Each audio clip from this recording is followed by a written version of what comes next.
Dobrý den, já jsem Míša, tohle je Pavla. Vítáme vás u webináře Tradiční evropské medicíny od Temperacia. A dnes se budeme zabývat letním období, které nás za chvíli čeká. Tradiční evropská medicína se věnuje podpoře různých orgánů v různých ročních období. A jak jsem říkala, čeká nás léto, ještě tam nejsme, můžeme se na něj teď připravit. Pavli, prosím tě, jaké jsou specifika letního období podle tradiční evropské medicíny? Tak letnímu období vládne živel oheň, a to je cholerický temperament. Horký. Horko a sucho. Horko a sucho. Takže potřebujeme podpořit v těle vláhu. A, jak jsem říkala, že se v daném období podporují i určité tělesné orgány, tak v tomhle období potřebujeme co podpořit? Podpoříme játra. Takže to znamená, že vlastně ten letní živel potřebuje podpořit játra. Přesně. A my si řekneme, jak na to šli ty naši předkové, protože oni měli za ušima. To je i ta tradiční evropská medicína, že se věnuje vlastně už dlouhostaletím známým recepturám, jak tomu tělu pomoct, aby zůstalo ve zdraví. A my tady teda máme připravenou nějakou kůru a to budeme řešit dřív, než to leto začne. Přesně tak. A o co jde? Je to májová kůra z pelníkového vína. Strašná dobrota, ale to my tady říkáme vždycky, tak jenom musíme opravdu těm lidem to nabídnout tak, aby měli chuť to ochutnat, protože my jsme to začali a už jsme neskončili. Co víme, tak většinou, kdo začal, tak neskončil. Ale prosím tě, říkala jsi pelínkové víno. Proč v květnu pelínek? Víš, že jsem připravila na léto začíná až v červnu, tak a teď jsme v květnu. Je to proto, že tradiční evropská medicína, její vlastně jedna z základních vlastností je sezónnost. A dřív neměli ti lidé možnost si uchovávat, já nevím, kde všude, jaké tinktury nebo něco, snažili se. Ale když bylo něco čerstvého v přírodě, tak to okamžitě zužitkovali. A peliněk vyhání ty svoje mladé šťavnaté výhonky právě v květnu.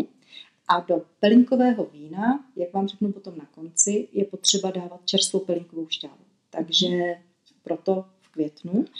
A začínáme vlastně tu pelínkovou kůru v květnu proto, že to tělo začínáme připravovat na to období léta. A ono, jak jsme si asi už všichni všimli, tak se nám to léto docela rozlejzá potom kola roku, takže vlastně ten květen vůbec není od věci. A hlavně to pelínkové víno se bere dlouhodobě, je tam potřeba nějakou důslednost, aby se ta kůra projevila. Takže vlastně začínáme v květnu, v červnu už můžeme si říct, že to tělo je najetý na to, že už je na to zvyklý a celá ta kůra končí až v říjnu. Takže ta kůra je na nějakých, kolik je to, 3, 4, 5 měsíců? To potřebujeme tak těch kolem 6 lahví, půllitrových lahví vína. Můžeme se vrátit k tomu pelíňku, co vlastně pro naše tělo dělá? Pelíněk to je jedna z úplně nejvzácnějších a nejzajímavějších bylin, které se na evropském kontinentě vždycky zpracovávaly. Pelíněk je známý tím, že obsahuje hodně hořčin, tudíž nám stimuluje dobře trávení. A to se týká právě těch jater, o kterých jsme mluvili. Pomáhá vylučovat žluč, ale on už začíná v ústech, pomáhá vylučovat sliny. Jo? Takže vlastně z toho těla tak trošku ždímá ty vzácné tekutiny, které jsou důležité pro trávení. Pelínkový lektvar, jak tomu říkala Hildegarda z Bingenu, je pravým mistrem proti vyčerpání, mistrovským dílem proti vyčerpání. Což třeba ti cholerici, letní ohnivé živly vlastně snášejí velmi dobře. Oni sice mají ten rychlý metabolismus, oni rychle dostanou energii a rychle se jí zbaví, ale nikdo jiný to dobře nesnáší, to léto, ty horka, to sucho, to prostě tu vyprahlost. To znamená, že tím my si pomáháme, protože nás to vyčerpává. Jo? Pokud ty jsi sangvinik, jsi vzdušný typ, tak prostě pro tebe je jako to léto je za trest. A to ani nemluvím, a vůbec nemluvím o zemských typech nebo o těch vodních. Tomu rozumím. Takže kdo zná svůj živel, temperament podle testu tradiční evropské medicíny a zná svůj živel, tak my teď umíme říct, že pro některé z nich to je vhodné a pro ten oheň ne. Souvisí to s tou žlučí? Souvisí to i s těmi játry a s tou žlučí. A to bývá jako Achillova pata vlastně ohnivého živlu. Já bych to řekla tak.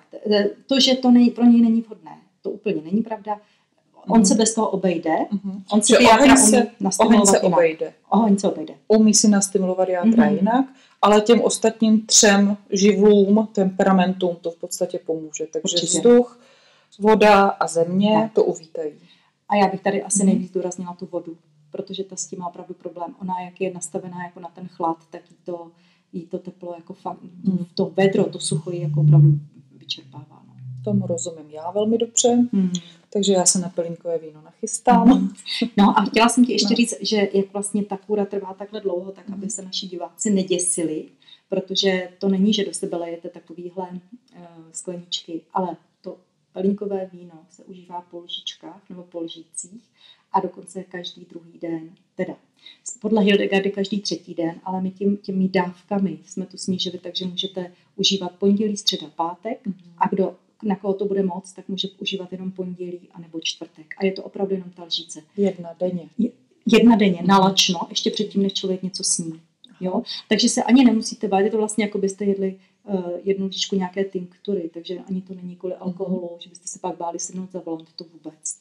Já jsem velký fanoušek tady těch Hildegardiných vín, protože mi velmi chutnají, ale popravdě pelínkové jsem ještě nezkoušela, takže se na ně určitě vrhnu a já jako vodní kombinace vzdušného živlu to velmi uvítám. Ještě si mluvila o tom, že by to mohla být i taková příprava vlastně na tu zimu, když se končí až v říjnu.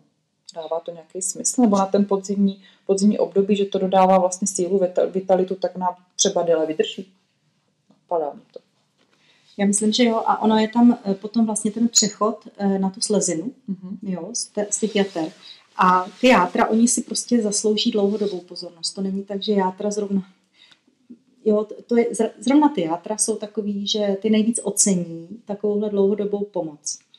A proto nemá úplně smysl jako držet tuhle kuru týden. To se neprojeví, neudělá to s náma nic, ale držet ji takhle těch 5 měsíců, tak už máme fakt šanci na konci toho vidět, jestli jsme si pomohli nebo ne. A já jsem teda tu kůru držela, já držím všechny, protože mě to jako chutná a věřím v ty účinky a pro mě teda zrovna ta pelínková kůra byla úplně nejjednodušší ze všech. Prostě jenom to bylo o tom si vzpomenout nebo mít v mobilu naťukaný, kdy si mám vzít tu lžičku. Jasně. A tím, že to je vhodné na trávení, tak my vlastně to můžeme ještě podpořit naší rašelinou. No je. To je úplně jako geniální kombinace. A ještě balíček na trávení. No, přesně tak. To je super, protože to si myslím, že se jako velice dobře doplňuje. A teď mě ještě napadlo, jak jste řekla, že něčím doplnit. Promiň, já se k tomu pak vrátím ještě. Ale bylo to něco ještě s tím dávkováním. Že to pro mě bylo nejjednodušší. No, už nevím. Dobře. Jo. Ochutnáme. Už vím, co jsem chtěla. To bude. Jo, ale už vím, co jsem chtěla. Že Kaliněk Bacha ten bojuje proti ztrátě chuti k jídlu. takže. Počkej, proti ztrátě chuti k jídlu. Když náhodou by se ti stalo někde, že jsi ztratila chuť k jídlu. Mně se to tak ještě nestalo, ale umím si představit, že to je hrozná tragédie. Tak Kaliněk je zachránce. Asi si dokážeme představit, že jsou třeba mladí lidé, kteří mají potíže s příjmem potravy jakýhokoliv druhu. Tak ale to třeba mohlo pomoct? Nevím, jestli bychom to do nich dostali. Ale naopak já myslím spíš na ty starý lidi, kteří z důvodu, ať už toho, že třeba berou hodně léků, jo, a tam ty játra hodně trpí, ale i z důvodu toho, že opravdu někdy ty léky se tam tak bijou, že už opravdu nemají chuť k jídlu, mají pořád hořko v puse nebo něco takového, tak tohle víno, to je takový úplně jako něžný doplněk dlouhodobý, který těm lidem může fakt pomoct. A dokonce ta kůra, ve chvíli, kdyby si na to uměli zvyknout, tak ta kůra nemusí trvat jenom těch 5 měsíců. Takže může být celoroční. Vůbec ji nemusíme vztahovat k tomu období toho května až října. Pokud máte to víno, třeba to naše, samozřejmě to není z čerstvých pelínkových výhonků, ale to je jako z nějakého koncentrátu pelínkového, tak to můžete užívat celoročně. Ale pokud si to víno budete chtít sami dělat, a já vám řeknu právě ten recept, tak vám nevydrží. Protože ty čerstvé pelínkové výhonky fungují tak, to je vlastně čerstvý, jak se to řekne, šťáva vylisovaná. A tím pádem, když to nalijete do toho vína, tak ono to částečně konzervuje. Ale upozorňuji dopředu, že když si budete dělat to víno sami, tak ho musíte mít v lednici a spotřebovat ho fakt vždycky co nejdřív. Protože se může začít, tam může nějaká plíseň nebo něco. I když to víno to dost chrání tím alkoholem. To můžeme asi k receptu? No, jdeme na recept. A není to nic těžkého. Povídej. Komu se Já už chce vidím, ven? jak budu sbírat peliněk. No, Kde? komu se chce ven na čerstvý peliněk? V květnu. V květnu. Výhonky.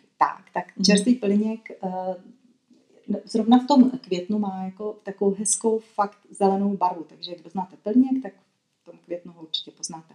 Nazbíráte si relativně dost, protože na 1 litr vína je potřeba 40 ml pelinkové čerstvé vylisované šťávy. A ono z pelínku dostat tu šťávu není úplně jednoduchý, musíte teda v odšťavňovači nebo v něčem, ale bude toho pelínku opravdu hodně.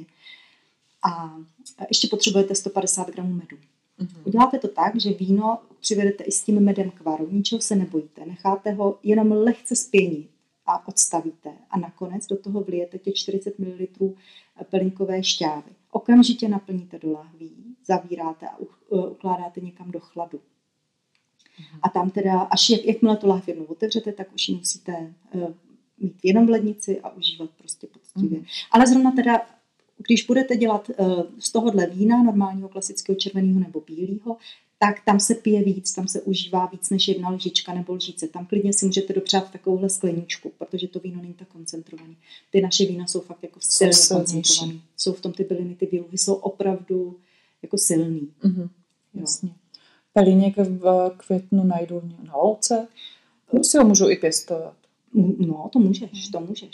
Pelíněk je překvapivě k nalezení na mnoha místech. Podél cest, když jdete, ale i podél lesních okrajů a tak. Pelíněk najdete. Pokud ho znáte, tak ho najdete. Určitě nebudete tápat. Dobře. Děkuji. Tak jo. Pelínková kůra je jasná. Tak na zdraví. Na zdraví. A na ty naše játra. No, na celý rok.